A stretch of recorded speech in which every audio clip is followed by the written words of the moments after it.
My child, my hands always long for you. But today I am calling you here for another reason. There's an emergency situation about to happen nearby the area you are living, and you need to be careful. Yes, my child, you need to be careful regarding the shifts in the atmosphere, the subtle tremors within the earth, the silence before the wind changes its course. There are signs, both visible and hidden, that speak of what is coming, but many do not see.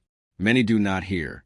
Yet I have chosen you, and I have called you not only to protect you, but that you might also warn others. My voice does not come in thunder alone. Often I whisper into the deepest corners of your soul. This is one of those times. The urgency is not meant to frighten you, but to awaken you. My child, awaken. Open the eyes of your spirit.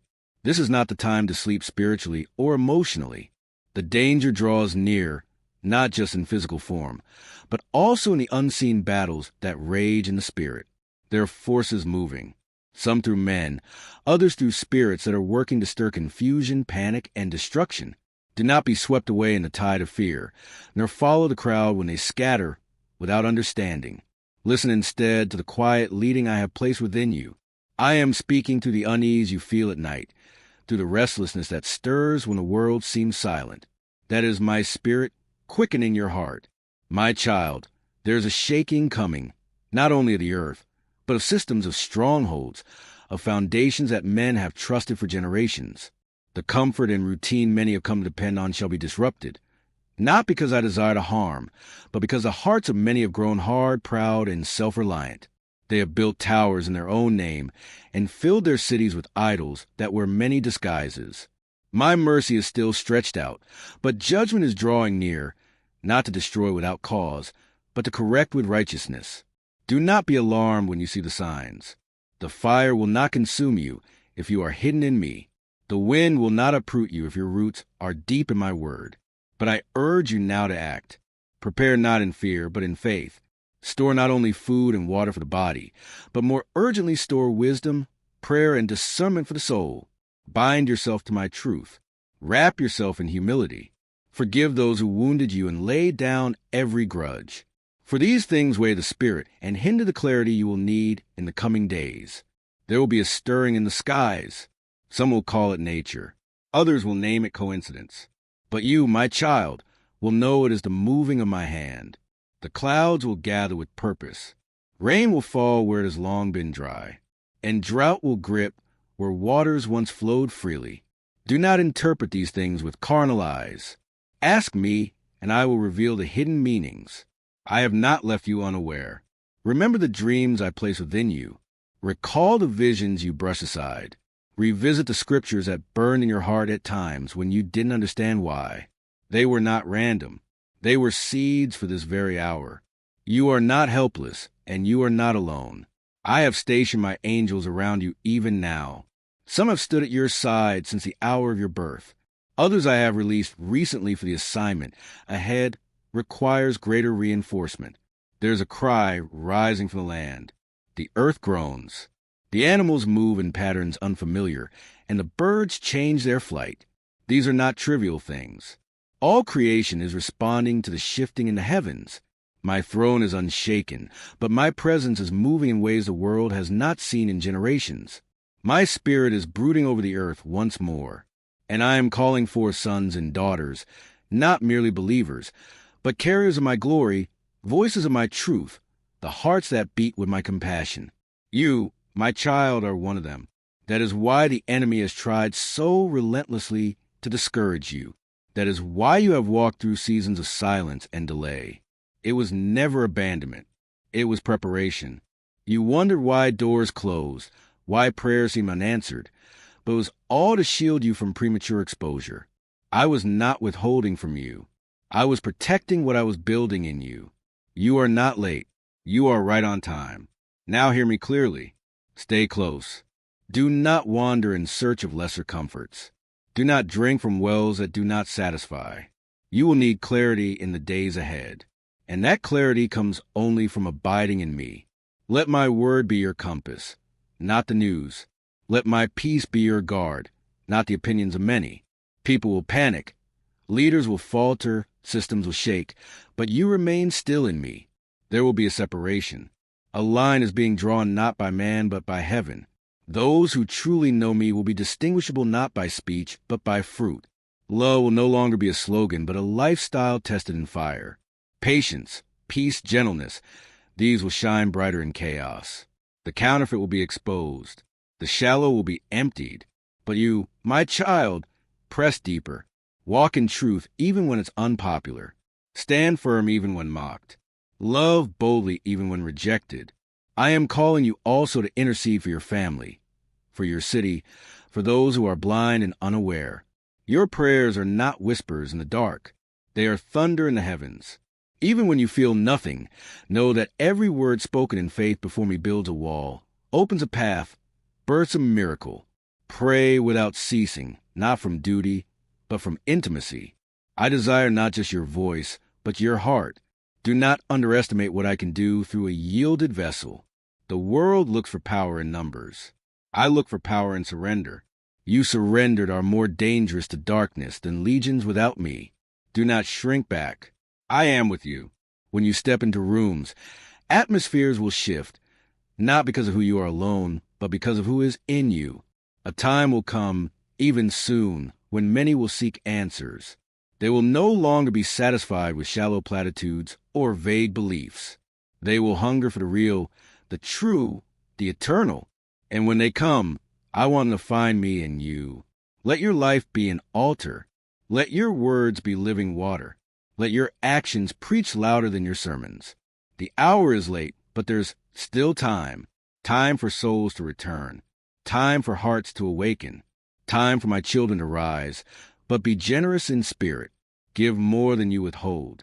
Speak with grace, but do not dilute the truth. Shine with love, but do not compromise. This balance of grace and truth, love and righteousness, can only be walked by those who abide in me. So abide, my child. Let your roots grow deep. Let your spirit stay tender. Let my presence be your daily bread. In the days ahead, there will be strange signs. Technological failures, governmental tremors, social unrest. All these things are symptoms of deeper spiritual dislocation. But you're not called to react in fear. You're called to respond in faith. Wherever I place your feet, speak peace. Wherever I send you, carry light. You are my ambassador. You are my vessel. Remember what I spoke to you long ago in the quiet moments you thought were forgotten. I do not forget. Every tear you cried, I gathered. Every silent prayer I recorded. Nothing has been wasted. The pain you endured has produced oil. The waiting has produced depth. The breaking has made room for greater filling. My child, listen closely, for this word I speak to you now is sacred. It is not born of emotion or impulse, but of eternal truth that flows from my heart. Truth unmoved by time, undiminished by human intellect, and untouched by the shifting winds of this world. What I say to you, I say with all the weight of my love, all the purity of my wisdom, and all the strength of my justice. Do not ignore my warnings. When I send a word of caution, it is not to burden you, to bind you, or to take away your freedom. It is because I see what you cannot. I know what lies beyond the hill you are climbing. I hear the whispers that your ears cannot detect, and I feel the tremors of storms forming in realms unseen. My warnings are not cries of control. They are songs of love, sounding alarms from the watchtower of eternity. They are the voice of a Father who loves so deeply that he would rather shake your world than watch you be lost to it. To ignore my warning is to walk willingly into a place where mercy must step aside and consequence takes its rightful place. My child, do you not know that I warn because I desire to protect you? I caution because I long to preserve what I have planted in you. Even the smallest whisper of correction from my spirit carries within it a depth of mercy far greater than you can comprehend. Every time I speak, even when it is to correct or to caution, it is a gift and an invitation to align yourself with life, with safety, with peace. Do not allow your heart to grow dull. In a world that rushes with noise and distraction, my voice is often still and small, but it carries the weight of oceans and the fire of the stars. When I stir your spirit, when I tug at your conscience, when I speak to the unease in your heart or the repeated signs before your eyes, it is I reaching out. Will you turn away from me, or will you lean in? There have been many, my child, who have turned a deaf ear to me. Their stories are written in my word, not to shame, but to warn you, to guide you, to remind you that choices carry consequence, and that heedlessness bears a bitter harvest. Consider the story of Lot's wife. I sent messengers to deliver Lot and his family from the destruction I had declared over Sodom and Gomorrah. My warning came with urgency, with clarity, with compassion. I did not hide what was coming. I sent angels. I gave them instruction. I even delayed the judgment until they were led away to safety. Yet still, though the command was clear, though my love was evident, Lot's wife turned back. I had said, "Do not look back." That was not a suggestion. That was a lifeline, a line drawn between life and death. But her heart remained tethered to the city of sin. She longed for what I had called her out of, and in her hesitation, in her disobedience, in her disregard of my warning, she turned and became a pillar of salt, a memorial not just of my justice, but how fatal a single moment of disobedience can be. I do not warn without reason, and I do not issue commands to prove my authority. My child, I am not like men who demand loyalty to satisfy pride. I am holy, yes, but I am love, and even my holiness is saturated in mercy. When I say, "Do not look back," it is because looking back invites the destruction you were saved from. When I say flee, it is because danger is real and time is short. Another story I want you to recall is that of King Zedekiah, the final king of Judah. I sent my prophet Jeremiah to him over and over, pleading warning, revealing the truth of what was to come. I did not desire Judah's ruin. I warned through dreams, visions, and the unwavering voice of my servant. I told Zedekiah that if he surrendered to the Babylonians, his life would be spared, the city would not be burned, and his people would survive. But he refused. He feared men more than me. He listened to advisers filled with pride rather than to the voice of the Almighty. And in the end, everything I said came to pass. Jerusalem was besieged. The temple was destroyed. His sons were killed before his very eyes. And then his eyes were taken from him. He was carried away in chains, broken and humiliated, living out the remainder of his life in sorrow. Did I not warn him? Did I not give him a chance to choose differently? My warnings are not threats. They are opportunities. They are doors to escape judgment, to step into my protection, to walk the higher road. But many close their ears because the way of obedience often feels hard in the moment. What they do not realize is that the weight of disobedience is far greater and lasts much longer. You, my child, are living in days where my warnings abound. They come through scripture, through prophecy, through my spirit stirring your inner being. Sometimes they come through strangers, through dreams, through circumstances that nudge you to look again, to pause, to reconsider. Do not grow so accustomed to my grace that you take it for granted. Do not become so familiar with my kindness that you assume consequences will not come.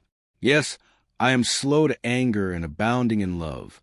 Yes, I delay judgment in hope that hearts will return to me. But I will not be mocked, and I will not withhold justice when it is due. If I did, I would not be holy. I would not be righteous. My delay is not denial. It is mercy giving you space to turn, to soften, to realign. My child, understand this. Ignoring my warning is not just disobedience. It is spiritual blindness. It is to trust in your own understanding above the wisdom of the eternal. It is to say, "I know better," even when you do not see what lies ahead, and that pride always precedes a fall. There are many who once walked with me, but chose their own path when correction came. Their lives tell the tale of what happens when the voice of God is ignored. Some lost their purpose. Others lost their peace. Some lost relationships. Others lost their very lives. Not because I abandoned them, but because they walked out from under the covering I provided. It is not enough to know my voice. You must obey it. It is not enough to recognize my leading. You must respond to it. Even partial obedience is disobedience in my sight. When Saul spared what I told him to destroy, though he claimed it was for sacrifice, I saw his heart. I said to him through my prophet Samuel, "To obey is better than sacrifice, and to heed is better than the fat of rams." My words are not open for modification. They are holy. My child, when I warn, it is often before the danger looks real. I speak ahead of the storm, not in the middle of it. That is why so many dismiss my voice. They say nothing is wrong. Nothing has happened. Everything is normal. But they do not see the clouds forming beyond the horizon. They do not know the weight their soul will carry once the storm breaks. I warned Noah of rain when the skies were still blue. I told him to build an ark when people laughed, when society thrived, when no one had ever seen a drop from the heavens. But because Noah listened, because he obeyed, he and his family were saved. My warning is not always in the face of danger. It is in the lull before it. That is when the wise listen. That is when the faithful prepare. So what shall you do, my child, when I speak? Do not delay. Delay is the seed of rebellion. Do not debate. Debate is the doorway to doubt. Instead, yield quickly. Trust fully. Move when I say move. Stop when I say stop. Even if you don't understand, obey.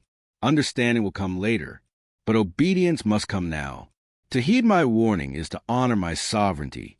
It is to say, Lord, I believe you see what I cannot. I trust that you know what I do not.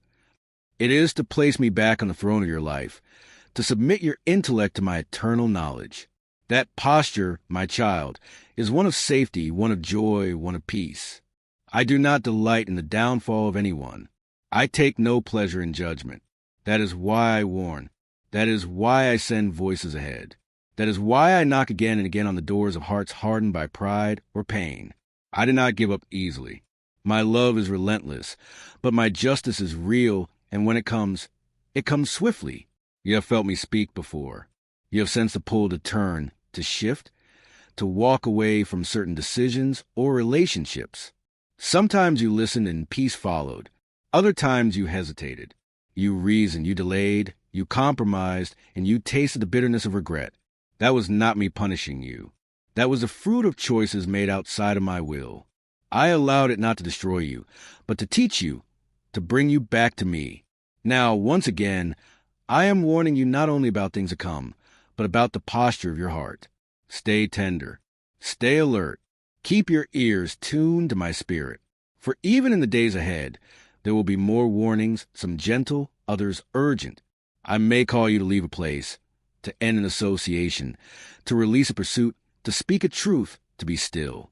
These instructions will not always make sense in the moment, but they will protect you. My warnings are not about fear. They are about preparation. Noah prepared. Joseph prepared. Esther prepared. They were not caught unaware. They walked in wisdom, and they fulfilled their purpose. So too shall you if you listen and respond when I speak. Do not follow the crowd. They often walk blindly. Follow me, even if the path is narrow, even if it costs you comfort, reputation, or acceptance. Better to walk alone with me than to run with many into ruin. For the path I lead you on may be difficult, but it leads to life. And finally, my beloved, know this. When you heed my warning, when you align your steps with my instruction, you not only protect yourself, you open the door for others to be saved. Your obedience becomes a covering for your household. Your listening becomes a light for those still in darkness. Your faith becomes a bridge by which others may cross into safety. So when you hear my voice, do not harden your heart. When I call, do not hide. When I convict, do not resist. Respond swiftly. Obey fully. Trust completely. For I am not a man that I should lie. I do not speak without purpose. Every word I speak is truth, and every warning I give is mercy. My child, I love you. My desire is not to destroy, but to deliver. My heart is not for wrath, but for redemption. But the gate is narrow. The way is holy, and only those who listen, who watch, who yield will enter into the fullness I have prepared. I am speaking even now. Can you hear me? Then follow now. Thanks for watching God's Helps. Subscribe for daily divine messages. Click on the bell icon. Don't miss out daily God's message.